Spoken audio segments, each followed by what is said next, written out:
So hi guys, welcome back to my YouTube channel. నేను మీ visitor. So ఈరోజు vlog ఏంటంటే, అసలు ఎందుకు యూట్యూబ్ స్టార్ట్ చేశానని అనుకుంటున్నారు. Why did I start YouTube? అసలు యూట్యూబ్ ఎందుకు స్టార్ట్ చేశావు?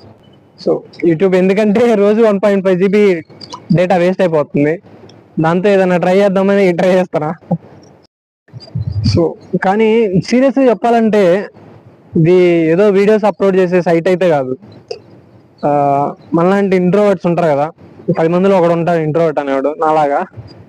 సో వాళ్ళకి ఎలా అంటే వాళ్ళ ఐడియాస్ని, వాళ్ళ స్టోరీలో ఏం జరుగుతుంది, వాళ్ళ స్టోరీస్ని, వాళ్ళ వాళ్ళ లైఫ్లో ఏం జరుగుతుంది, వాళ్ళ ప్యాషన్ కానీ ఇదంతా షేర్ చేసుకునే ఒక మ్యాజిక్ ఏమో అనిపిస్తుంది నాకు. ఒక మ్యాజికల్ వెబ్సైట్ లాగా చూస్తాను, లేకపోతే మ్యాజిక్ సైట్ ఏదో ఒకటి బొక్క. ఇట్ క్రియేట్స్ మ్యాజిక్ అనమాట. It creates a different world for introverts like us. అలాంటి ఇంట్రోవర్ట్స్ కి ఇది ఒక సెపరేట్ ఫ్యామిలీని క్రియేట్ చేస్తుంది.